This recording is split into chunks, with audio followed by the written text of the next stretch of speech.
Con este título, El desconcierto de la normalidad contenida, queremos apelar al desconcierto, confusión, incertidumbre en el que nos sumergimos cuando hablamos de normalidad. De esa normalidad contenida, o sea, aquella sujeta a las normas, a los valores, creencias, modos y códigos de comportamiento que controlan nuestros sentimientos, que controlan nuestros cuerpos, con la finalidad de adaptarnos a la vida en sociedad. Esa normalidad que dicta cuáles, dónde y por qué unos cuerpos sí, y dónde, cuándo y por qué otros no. Esa sociedad que juzga, que reprime, sentencia. Esa sociedad que genera lo diferente, lo anormal. En multitud de ocasiones escuchamos que esto no es normal, pero a mí personalmente me resulta muy complicado delimitar lo que es normal de lo que es patológico, extraño o raro. Pues veréis, cuando era pequeña, así a principios de los 80, en aquel contexto y momento, era raro que a una niña le gustara hacer deporte. Y mi madre, preocupada, la verdad, me decía que me comportara de una forma normal, que hiciera cosas de chicas. Sin embargo, ahora es normal que las niñas y los niños hagan cualquier tipo de deporte. Esto me hace reflexionar y me indica que lo que ahora encontramos como natural o normal tiene un origen sociohistórico. Citando a Mauss, que dice: no existen formas normales de comportarse, de actuar, sino que los modos de hacer son siempre productos de la sociedad. Desde el nacimiento se nos somete a un proceso de domesticación social, se nos modela, se nos enseña modos y códigos de comportamientos específicos de cada sociedad, conteniendo de esta forma nuestra naturaleza para ser incluidos en esta misma sociedad. Para encajar en la normalidad, para no desentonar, puesto que vemos la excepción, lo diferente, pero no la regla. Entonces me pregunto, ¿qué pasa a todos aquellos que no se someten a estas normas? ¿Cómo reacciona esta sociedad terapéutica ante estos cuerpos derramados fuera de las categorías establecidas, como cita Chendoye Chaparre? ¿Es posible reconducirlos sin usar la violencia? Entendiendo la violencia como la rabia de querer reducir todo a lo idéntico. Es interesante entrar en el ámbito de las expresiones, pero ¿de qué hablamos cuando usamos los términos normalidad y anormalidad? ¿Cuáles son las consecuencias de esta dualidad de términos? Es evidente que más allá de reafirmar los parámetros que alrededor de estos conceptos están establecidos en la sociedad, es una diferenciación entre lo correcto y lo incorrecto, entre lo que pertenece a la conveniencia social y lo que la traspasa. Dualidades todas que confluyen en la segregación de las personas entre un nosotros, los que están dentro de la norma, y un ellos. Son los excluidos por salirse de esta norma y no cumplir con las expectativas sociales. Hablamos entonces de exclusión y estigma. Según Goffman, el estigma es un atributo personal, negativo, desacreditador, que marca esas diferencias entre las personas, haciéndolas de una clase inferior, disminuyendo su valor social. Para el autor, el estigma social aparece en la interacción social, cuando las personas se comunican, se relacionan. El estigma se basa en el proceso de comunicación entre individuos y es en ese proceso de comunicación en el que se fundamenta la construcción social del estigma, en el momento en el que se da la comunicación entre individuos. Las características del autismo, que en sus diferentes dimensiones son observables, y nos referimos a intereses, conductas estereotipadas, repetitivas y restrictivas, que la interacción social se expresan en dificultades para conectar y comunicarse. Son percibidas como conductas problemáticas por la comunidad, que las reprime por desviarse de la norma y favorece su estigmatización. Volvemos al autor. Según Goffman, la reacción emocional que desencadenan estos atributos estigmatizantes en una persona normal es una reacción, es una sensación de incomodidad. Hago alusión a la perspectiva fenomenológica para dar cuenta de mi experiencia en esa salida de lo que la construcción social del estigma considera normal y que hace referencia a una serie de valores positivos y desvaloriza lo construido socialmente como anormal. Según esta perspectiva, el cuerpo no se puede cosificar, al cuerpo no se le puede tratar como una cosa, ¿no?, sino que es una extensión de la propia existencia. Forma parte de la identidad del individuo, nuestra forma de ser en el mundo, y quiere ser entendido como sujeto de espacio y tiempo.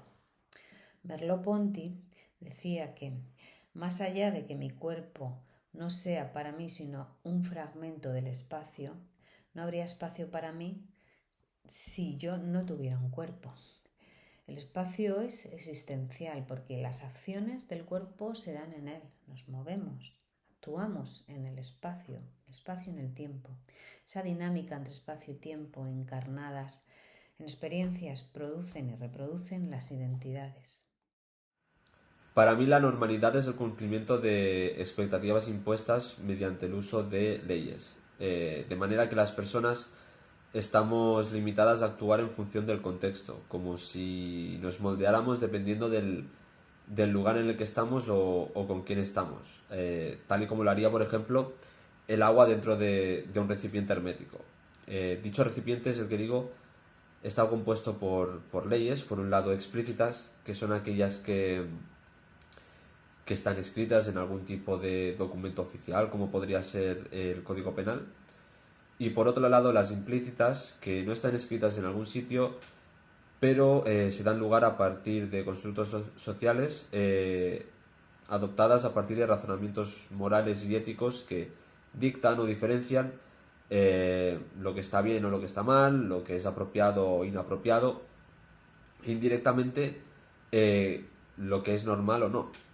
En este proceso de normalización es donde hallamos muchos aspectos nocivos para la sociedad misma, como por ejemplo podría ser el tema de redes sociales, donde se normalizan aspectos idílicos de la vida de otras personas.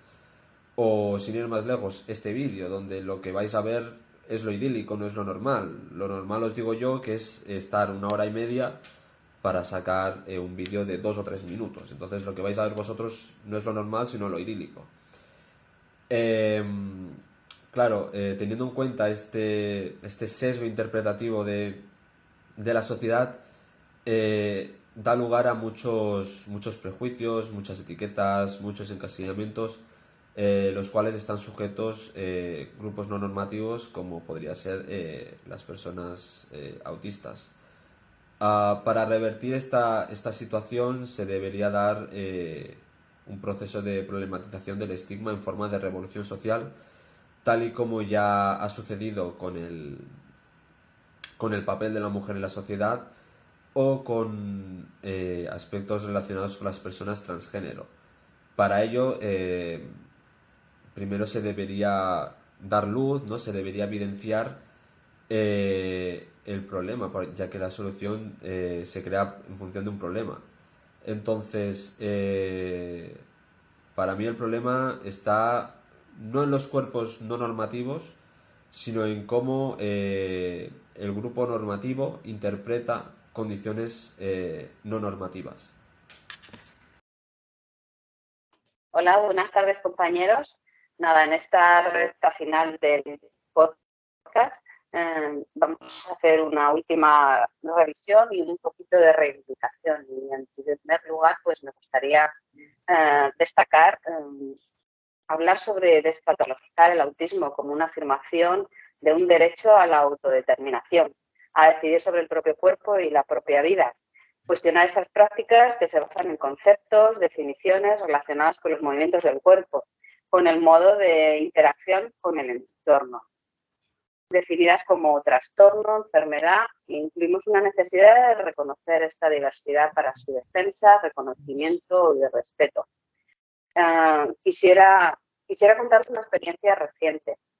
La semana pasada, en una reunión de trabajo en la que estábamos unas 15 o 17 personas, uno de los asistentes llegó un poquito más tarde, unos minutos más tarde, y se sentó alejado del resto. No hizo ningún comentario al respecto. Era evidente que no quería interrumpir a la persona que en ese momento tenía la palabra. Pero una vez finalizada la reunión, se dirigió al resto de los presentes y pidió disculpas por esta conducta, es decir, esta conducta de sentarse alejado. Y quiero reproducir sus palabras porque son un pelín impactantes. Ahora mismo a mí me producen esa sensación, ¿no? Impacto. Dijo exactamente, disculpa que no me haya me sentado ahí en modo autista, pero es que tengo gripe y no quiero contagiar a nadie. Este símil provocó sonrisas en la mayoría de los presentes y personalmente pues me sentí molesta con este comentario gracioso para tantos de los que ahí estaban. Esto nos tiene que hacer pensar y repensar cómo se concibe el autismo en la sociedad. La falta de conexión, de comunicación, se asocia a los autistas. Y digo autistas y no personas con autismo, porque me parece muy interesante la reflexión que hace la investigadora Marta Jorba sobre el debate entre la denominación de autista o persona con autismo. Esta investigadora nos habla de personas con autismo, es una denominación con origen del ámbito médico y que contrapone todo el sentido que tiene la reivindicación que hasta ahora se está haciendo de que ser autista no es nada malo. Creo que lo ejemplifica muy bien, ya que si no decimos persona con género, hombre o mujer, ya que esto no es nada malo ser hombre o mujer, ¿por qué decimos persona con autismo? Entonces, nada, quería compartir con vosotros esta experiencia que nos debe hacer a todos pensar y reflexionar sobre cómo concibe la sociedad el autismo. Bueno, pues nada, paso la palabra. Pues sí, yo estoy de acuerdo contigo, Begoña, porque desde luego yo creo que deberíamos de hacer un cambio de mirada en esta sociedad, cambiar la mirada que tenemos hacia las personas autistas, de desdén, de muchas veces de ningunearlos, por una mirada más amable, conciliadora, tierna, porque quizás estamos ignorando a personas admirables, personas de las que tenemos mucho que aprender y quizás si tendemos la mano a estos mundos extraños para nosotros, diferentes, se nos pueda permitir salir de nuestra realidad y darnos cuenta de que hay otras realidades que son diferentes, puesto que perciben las cosas de una forma diferente a nosotros, pero no por eso es peor. Y esto me trae el recuerdo de cuando mi hija era pequeña.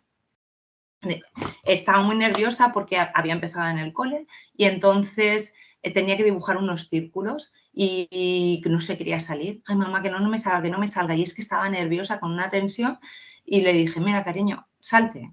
Y sí, mamá, ¿de verdad puedo salirme? Y yo, pues claro que sí, salte, no pasa nada. Y empezó de pronto a salirse me miró sonriendo y dice, mamá, he dibujado una estrella. Y Dios, para mí quiere decir que sea diferente o que no esté hecho normal, no quiere decir que sea peor. Todo lo contrario, mira, de pronto te puedes llevar una sorpresa, como en el caso de mi hija, que descubrió que había pintado una estrella. Y para acabar ya y concluyo, voy a citar a Delini, que dice que dejar que entre en juego lo imprevisto y que pueda suceder lo que sea. Veremos a ver si la vida nos sorprende, si nos abrimos un poquito más al mundo que hay ahí fuera. Sí, dibujamos estrellas. Y dibujamos estrellas. Sí. Bueno, yo cogiendo un poco también la conclusión de Nani, ¿no? De también llegar un poco a pensar que hace falta un cambio de perspectiva, porque al fin y al cabo lo que está preestablecido, lo que se da por hecho, tiene una legitimidad relativa. Hace no mucho leí una frase, no me acuerdo dónde, que decía que las palabras tienen el poder que nosotros les damos. Y al principio me hizo gracia porque es como la típica frase Mr. Wonderful que pones en el pie de una publicación de Instagram, ¿no? Pero la realidad es que la connotación de una palabra puede construir y destruir también. tal y como por ejemplo ha pasado con el transcurso sociocultural de la palabra gay. O sea, hace años las personas tenían vergüenza, incluso miedo de que les asociaran a esa palabra. Hoy en día la palabra gay va precedida de la palabra orgullo. Entonces ya vemos como un cambio bastante radical de la connotación de una palabra, ¿no? Y ya no solo cambia la connotación o el significado de la palabra, sino que también cambia mucho la vida de las personas a las cuales hace referencia esa palabra, que realmente es lo que deberíamos buscar con el tema del autismo. Entonces, con estas 3 conclusiones, terminamos la primera temporada de los podcasts. Esperamos que os haya inspirado a realizar una reflexión y nos vemos en la próxima temporada. Hasta la próxima.